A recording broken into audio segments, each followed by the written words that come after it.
मैं नियाज खान और आप देख रहे हैं वीआईपी न्यूज। खबरों में आगे बढ़ेंगे, लेकिन इससे पहले इस वक्त एक बड़ी खबर आपको बताने जा रहे हैं। आपको बता दें कि इस वक्त की बड़ी खबर, जहां बिहार की महिलाएं अब आत्मनिर्भर बनेंगी। बिहार की महिलाएं आत्मनिर्भर बनेंगी। सीएम ने लॉन्च की महिला उद्यमी योजना। सीएम के द्वारा महिला उद्यमी योजना लॉन्च की गई है और महिलाओं को उद्यमी बनाने में सरकार अब मदद करेगी। तो इस वक्त की बड़ी खबर आपको बता रहे हैं, जहां महिलाओं को उद्यमी बनाने में सरकार अब मदद करेगी। सरकार ने योजना के साथ ही एक पोर्टल भी लॉन्च किया है। तो सीएम नीतीश कुमार ने वर्चुअली इस कार्यक्रम का उद्घाटन किया और युवा उद्यमी योजना के तहत उद्योग लगाने के लिए अधिकतम 10 लाख रुपए की राशि भी दी जाएगी। तो महिलाओं को सक्षम और आत्मनिर्भर बनाने का उद्देश्य। और इसी खबर पर अधिक जानकारी के लिए हमारे वरिष्ठ संवाददाता शशांक दुबे हमारे साथ फोन लाइन पर जुड़ गए हैं। शशांक जी, जिस तरीके से अब बिहार की महिलाएं आत्मनिर्भर बनेंगी, उनके लिए अब महिला उद्यमी योजना की शुरुआत की गई है, ये क्या है योजना? देखिए, आज जिस वक्त चुनाव हो रहे थे बिहार विधानसभा, उस वक्त नीतीश सरकार ने कहा था कि बिहार के करीब 18 से 19 लाख लोगों को रोजगार दिया जाएगा। तो ऐसे में रोजगार कैसे सृजन हो, इसके लिए सरकार तमाम कवायदें कर रही थी और उसके बाद ये युवा उद्यमी योजना की शुरुआत की गई है। देखिए, जो स्किल के प्रोग्राम चले थे, उसके बाद स्टार्टअप प्रोग्राम बिहार में नीतीश सरकार लाई थी उद्योग विभाग के तहत। अब युवा उद्यमी जो योजना लाई गई है, इसके तहत हर युवा को जो रोजगार करना चाहता है उसको 10 लाख तक का ऋण दिया जाएगा, जिसमें 5 लाख रुपए तक का ऋण जो है इंटरेस्ट होगा इसमें। तो कहीं ना कहीं इसमें 1% इंटरेस्ट की बात कही गई है, लेकिन उसी में महिला उद्यमी योजना को ऐड किया गया है, जिसमें महिलाओं को ब्याज रहित, यानी उनको ब्याज नहीं देना पड़ेगा, 0 इंटरेस्ट पे उनको लोन मिलेगा अपने उद्यम को स्टार्ट लगाने के लिए, अपने व्यवसाय उद्यम को शुरू करने के लिए। तो बहुत महत्वपूर्ण कदम है और नीतीश कुमार का जो प्रोजेक्ट है, जो सरकार का प्रोजेक्ट है, उसके तहत अधिक से अधिक युवा और खास करके महिलाएं, लड़कियां वो सामने आए और अपने अपने काम शुरू करें, जिससे समाज का विकास होगा और उनकी भी आर्थिक स्थिति सुधरेगी। तो कहीं ना कहीं बड़ी पहल है और इसमें महत्वपूर्ण यही है कि महिलाओं को विशेषकर सेशन दिया गया है, जिसमें 0% इंटरेस्ट पे उनको लोन मिल सकेगा। जी शशांक जी, तो जिस तरीके से अब ये ऐलान किया गया है, तो अब इसको धरातल पर कब से देखा जाएगा? देखिए, ये एक योजना के लॉन्च कर दिया गया है। इसमें थोड़ी बहुत कागजी प्रक्रियाएं होती हैं, थोड़ी बहुत प्रोसीजर होते हैं, जो सरकारी व्यवस्थाएं होती हैं, लेकिन उसके बाद इन तमाम चीजों को 1-2 महीने में आप धरातल पर देख सकेंगे।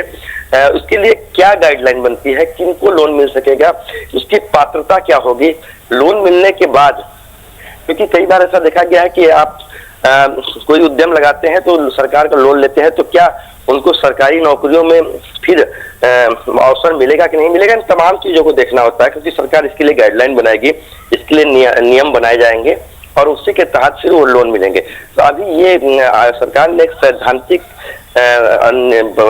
स्वीकृति दे दी है, एक नीति बना ली है कि हमको युवाओं को लोन देना है और जितने युवा चाहेंगे लोन देना है और उनको 1% ब्याज पे लोन देना है 5 लाख तक का, यानी 10 लाख में 5 लाख तक का ब्याज फ्री होगा और 5 लाख में 1% ब्याज देना पड़ेगा पुरुषों को, और लड़कियों के लिए वो 0 होगा। तो इसके लिए पात्रता क्या होगी, ये तमाम चीजें अब डिसाइड की जाएंगी। जी शशांक जी, जिस तरीके से लड़कियों के लिए 0 होगा, तो जिस तरीके से राज्य सरकार हमेशा से महिलाओं को सशक्त बनाने के लिए नई नई योजनाओं का आगाज करती रहती है, तो एक तरफ ये भी कहा जाता है कि जो भी सरकार महिलाओं को सशक्त करने के लिए काम कर रही है, कहीं ना कहीं नीतीश कुमार का एक महिला वोट बैंक है बिहार के अंदर, जिस वोट बैंक को बनाए रखना चाहते हैं और इसलिए भी महिलाओं के ऊपर खास तवज्जो देते हैं। ये नियाज महत्वपूर्ण है कि नीतीश कुमार की जब सरकार 2005 में आई, उसके बाद उन्होंने महिलाओं के सशक्तिकरण पर बहुत ज्यादा जोर दिया, और सशक्तिकरण महिलाओं का सिर्फ नारों से नहीं हो सकता है, इस बात को नीतीश कुमार ने काम में दिखाया है। देखिए, जब सरकार बनी थी तो जो पंचायती राज्य हैं, चाहे नगर निकाय हैं, उन तमाम चीजों में उन्होंने महिलाओं को 50% रिजर्वेशन दिया, जो भारत के इतिहास में किसी राज्य ने नहीं दिया था। कई राज्यों ने बाद में उसका अनुसरण किया। तो महिलाओं को पंचायती राज के माध्यम से या नगर निकायों के माध्यम से 50% महिलाओं को रिजर्वेशन देकर वो मुख्य धारा मिला है। उसका परिणाम है कि आज आप देखेंगे कि बिहार के तमाम पंचायतें ऐसी जहां मुखिया महिलाएं हैं, बिहार के जिला परिषद के तमाम अध्यक्ष महिलाएं हैं, बिहार में नगर निकायों के तमाम चेयरमैन बिहार महिलाएं हैं या वार्ड पार्षद महिलाएं हैं। तो बड़ी संख्या में महिलाएं पहले समाज के विकास की मुख्य धारा में आई। उसके बाद नीतीश कुमार ने महिलाओं की शिक्षा और साइकिल, पोशाक, इन तमाम चीजों पर, लड़कियों की शिक्षा पर साइकिल योजना चलाई। उसका भी बहुत व्यापक असर रहा और बड़ी संख्या में लड़कियां बाहर शिक्षा के लिए निकली। उसके बाद उन्होंने अभी कुछ दिन पहले टेक्निकल जितनी एजुकेशन सेंटर है, वो मेडिकल की हो, इंजीनियरिंग की हो, पॉलिटेक्निक की हो, सब में महिलाओं को 33% रिजर्वेशन की बात की है। इस बोर्ड एकेडमीज में भी 33% रिजर्वेशन की बात की है।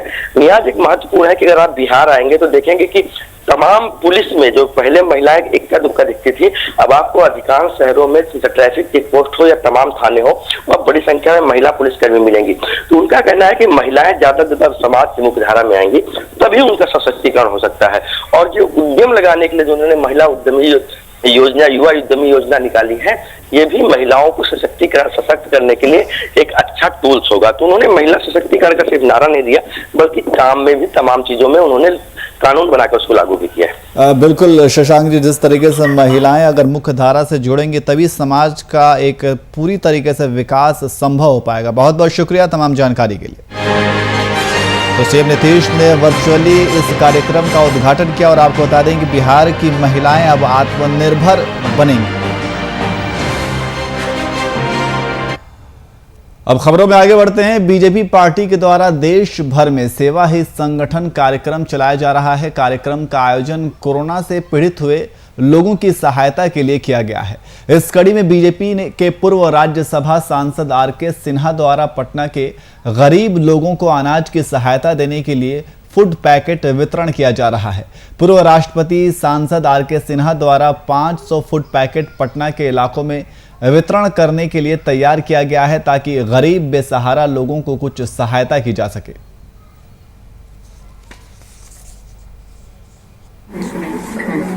राष्ट्रीय अध्यक्ष माननीय जेपी नड्डा जी की तरफ से सेवा सप्ताह के अंतर्गत सेवा ही संगठन कार्यक्रम चल रहा है, जिसके अंतर्गत माननीय राज्यसभा सांसद भूतपूर्व रविंद्र किशोर सिन्हा जी और उनके सुपुत्र ऋतुराज सिन्हा जी के द्वारा राशन सामग्री का वितरण हो रहा है। क्या क्या है इसमें?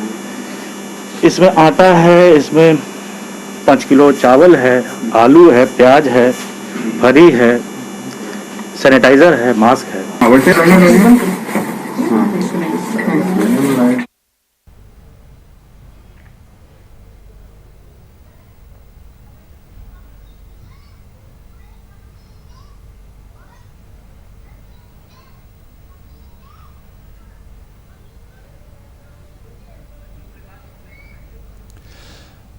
और इसी खबर पर अधिक जानकारी के लिए हमारे संवाददाता अनुप्रकाश हमारे साथ फोन लाइन पे मौजूद है। अनुप्रकाश, देश भर में एक तरीके से संगठन कार्यक्रम, सेवा ही संगठन है कार्यक्रम का आयोजन चलाया जा रहा है बीजेपी की तरफ से। इस कार्यक्रम के तहत क्या कुछ किया जा रहा है?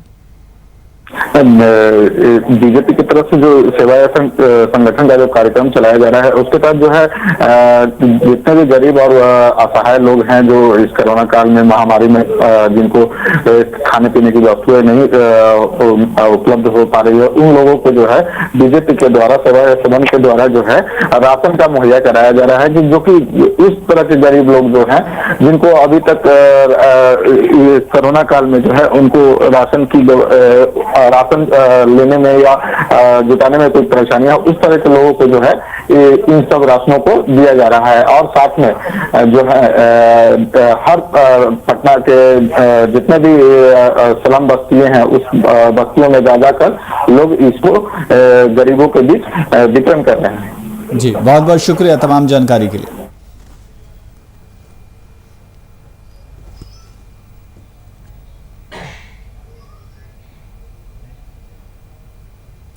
वहीं बिहार में मानसून की पहली बारिश ने बाढ़ की चिंता बढ़ा दी है। लगातार हो रही बारिश से जगह जगह जल भराव की समस्या उत्पन्न हो गई है। तो वहीं गंडक, गंगा, बूढ़ी गंडक समेत कई नदियां खतरे के निशान से ऊपर बहने लगी हैं।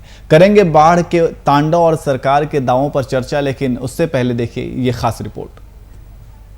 गंडक और कोसी की विनाश लीला, उत्तर बिहार पर मंडराया बिहार का खतरा। नेपाल में लगातार हो रही बारिश ने बढ़ाई परेशानी।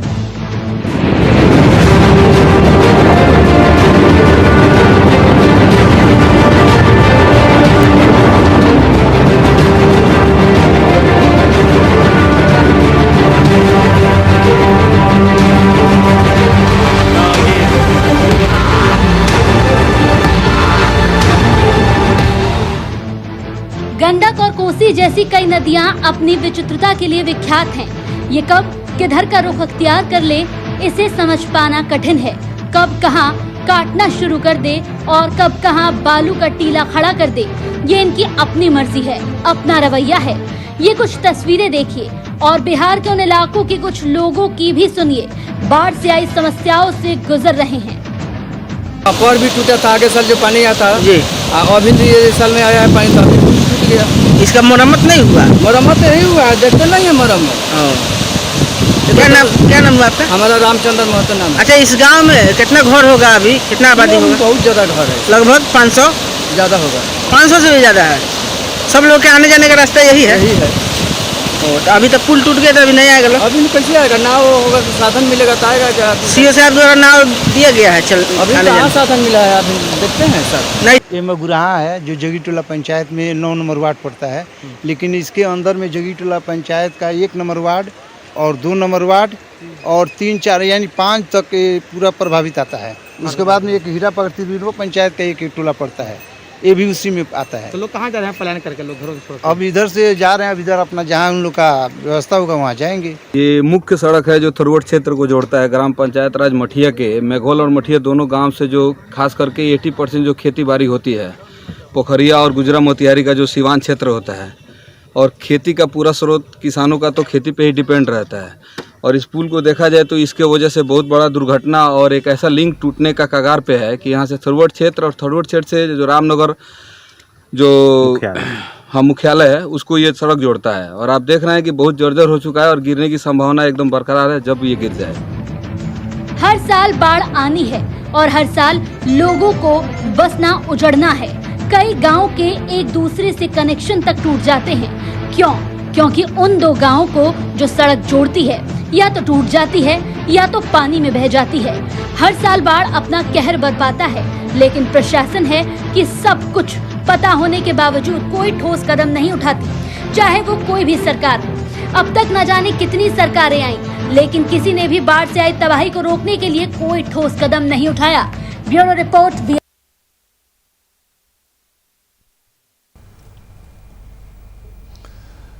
रोहतास पुलिस को एक बड़ी सफलता हाथ लगी है। कई महीनों से फरार चल रही सासाराम नगर परिषद के मुख्य पार्षद कंचन देवी को पुलिस ने बेदा के पास एक मकान से गिरफ्तार कर लिया है। आपको बता दें कि कंचन देवी पर नगर परिषद की 8 योजनाओं का बिना क्रियान्वयन कराए 62 लाख रुपए गबन कर लेने का मुकदमा दर्ज कराया गया है। इस संबंध में रोहतास एसपी आशीष भारती ने प्रेस वार्ता कर जानकारी दी।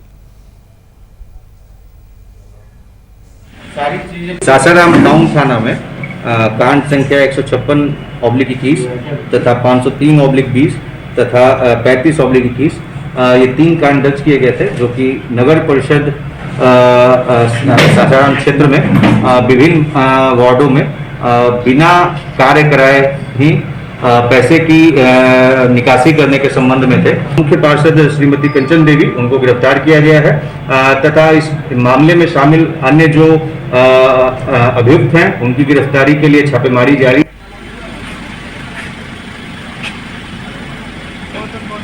सारी चीजें प्रक्रिया में है।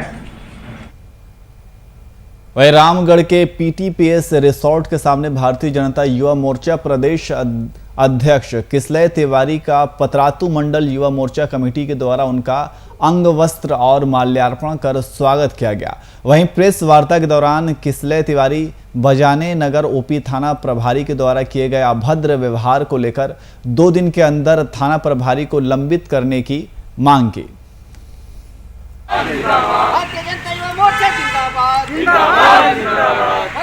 अध्यक्ष किसलय तिवारी जिंदाबाद, जिंदाबाद, जिंदाबाद। प्रदेश अध्यक्ष किसलय तिवारी जिंदाबाद।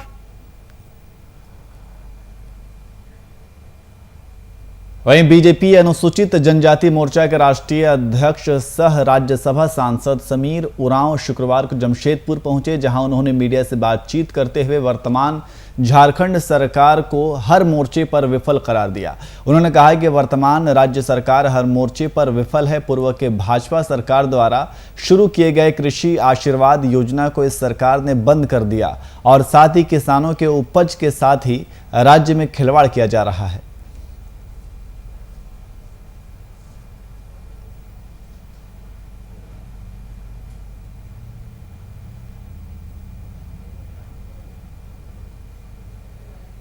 झारखंड प्रदेश में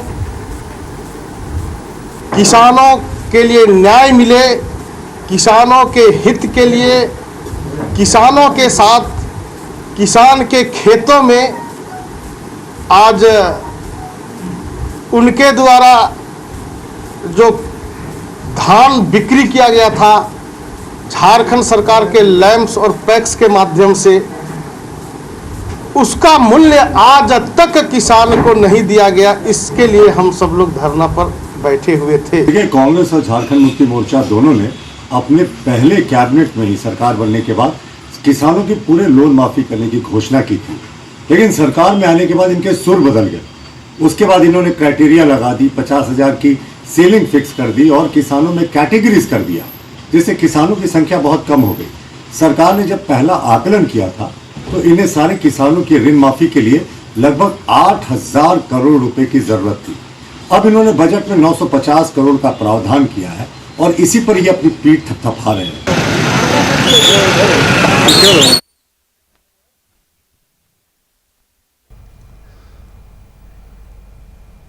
वहीं बीजेपी द्वारा किसानों के समर्थन में खेतों में धरना प्रदर्शन को जेएमएम ने राजनीतिक नौटंकी करार दिया है। जेएमएम के केंद्रीय महासचिव सुप्रियो भट्टाचार्य ने इस मुद्दे को लेकर एक प्रेस वार्ता का आयोजन किया और इस कार्यक्रम को अजीबोगरीब कार्यक्रम बताया। इसके साथ ही सुप्रियो भट्टाचार्य ने बीजेपी पर जमकर निशाना भी साधा।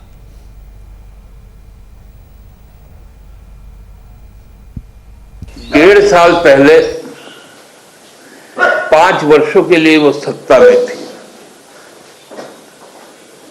5 वर्षों में उनके सत्ता शासन काल में और 7 वर्षों के केंद्र सरकार के कार्यकाल में किसान और किसानी को लेकर जिस प्रकार से नीतियां तय की गई, उसमें किसान कहीं नहीं है। किसान की जगह कॉरपोरेट जगत है। आज राज्य में एक राजनीतिक नौटंकी देखने का काम किया। भारतीय जनता पार्टी के कार्यकर्ता और नेतागण आज खेतों पर नजर आए। जो खेत लूटने की काम करते हैं, किसानी को कॉरपोरेट के हाथों देने का काम करते हैं, उसी पार्टी के नेताओं और कार्यकर्ताओं द्वारा आज एक अजीबोगरीब राजनीतिक कार्यक्रम किया गया और राज्यसभा ने 20 सितंबर 2020 को पारित किया। वहीं चिकित्सकों के साथ हर दिन बढ़ते अपराध मामलों के खिलाफ रांची आईएमए परिसर में विरोध दिवस मनाया गया। वहीं जूनियर डॉक्टर एसोसिएशन ने भी अपना पूर्ण समर्थन देते हुए काला बिल्ला पहनकर रिम्स में काम किया। सभी डॉक्टरों ने सरकार से डॉक्टरों की सुरक्षा के लिए नई सुरक्षा नीति लाने की मांग की।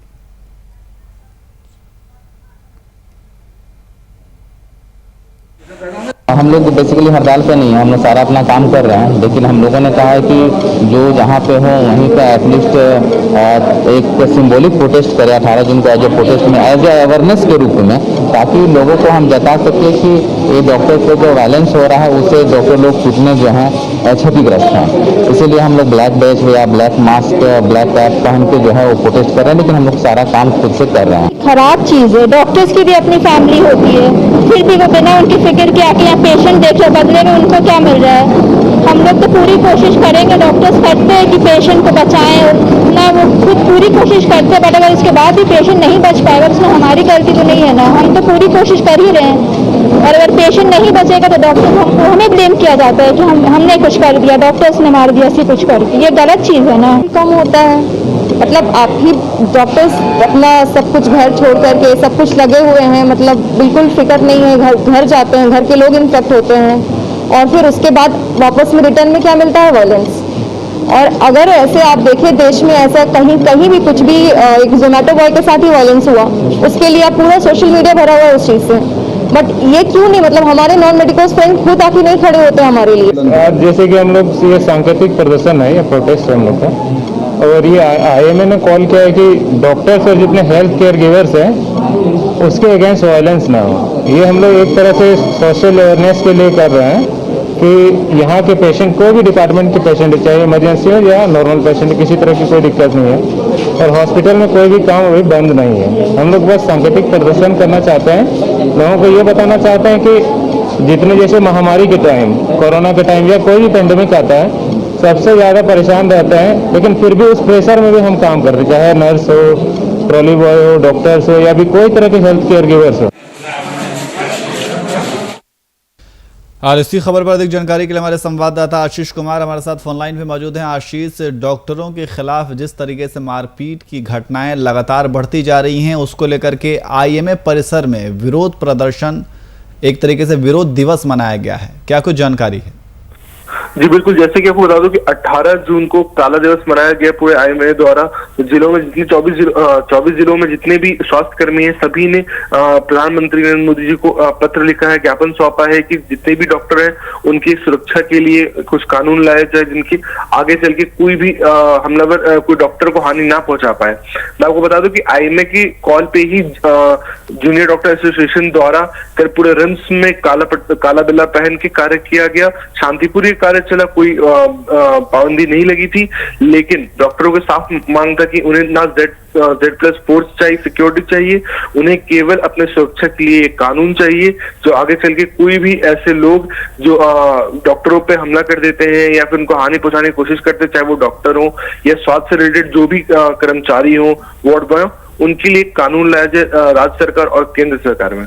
जी आशीष, लेकिन ये जो डॉक्टरों के साथ मारपीट के जो मामले सामने आते रहे हैं, ये कोई ताज़ा मामला नहीं है। अभी ये कोरोना काल शुरू हुआ है और इस महामारी दौर में जिस तरीके से बहुत सारे मामले देखे गए हैं, लेकिन इससे पहले भी कई साल पहले से ये सारी चीज़ें होती आई हैं और डॉक्टरों के साथ मारपीट की घटनाएं आम तौर पर देखी जाती रही हैं, और इसको लेकर डॉक्टरों ने हमेशा से ये मांग की है कि उन्हें सुरक्षा प्रदान की जाए, लेकिन अब तक उन डॉक्टरों को सुरक्षा प्रदान नहीं की जाती है। जी बिल्कुल, ये मामला ना कि कोविड स्टार्ट हुआ 2020 का है या 21 का है, ये बहुत साल पहले से चली आ रही है। हमेशा जो मरीज होते हैं उनकी तबीयत बिगड़ने पे उनकी मौत हो जाती है, डॉक्टर अपनी पूर्ण कोशिश करते हैं, लेकिन फिर भी अगर उनकी मौत हो जाती है, उनके परिजन हमेशा कुछ ना कुछ ऐसी घटनाएं कर देते हैं अस्पताल में, डॉक्टरों के साथ हाथापाई शुरू हो जाती है या फिर उनको गाली देना शुरू हो जाते हैं। इसको लेकर डॉक्टरों ने साफ कहा है कि उन्हें सिक्योरिटी चाहिए, उन्हें कानून चाहिए, इनके अंतर्गत जो आसपास के पुलिस स्टेशन है उनके कांस्टेबल भी वहां पे हॉस्पिटल के आसपास तैनात रहे, जहां पे ऐसी घटनाओं को और अंजाम ना दिया जा सके। तो इस पे अभी बन्ना गुप्ता जो आपके स्वास्थ्य मंत्री हो, उनको भी ज्ञापन सौंपे जा रहा है, और जो केंद्र में अपने नरेंद्र मोदी जी है उनको भी ज्ञापन सौंपने के लिए हर जिलों से डॉक्टरों द्वारा IMA के पक्ष में ज्ञापन दिया जा रहा है। जी बिल्कुल आशीष, और जैसे कि इंडियन मेडिकल एसोसिएशन के ये आंकड़े बताते हैं कि जो कोविड की दूसरी लहर में उसमें अब तक 730 डॉक्टरों ने अपनी जान गंवा दी है, और पहली लहर में भी 748 डॉक्टरों ने अपनी जान गंवाई। अगर खास करके हम झारखंड की बात करें तो झारखंड में भी 39 डॉक्टरों ने कोविड जंग में लड़ते हुए अपनी जान गंवाई है। इसके बावजूद इस तरीके के तमाम खबरें आती रहती हैं कि डॉक्टरों के साथ मारपीट की जा रही है। और ख़ास करके अगर हम बात करें तो जो मरीज के तीमारदार होते हैं वही ये सारी चीज़ें इन घटनाओं को अंजाम देते हैं। तो कहीं ना कहीं डॉक्टरों की जो मांग है कि उन्हें सुरक्षा प्रदान की जाए, क्योंकि जब डॉक्टर ही सुरक्षित नहीं रहेंगे तो फिर मरीज क्या सुरक्षित रह पाएंगे। बहुत बहुत शुक्रिया आशीष तमाम जानकारी के लिए।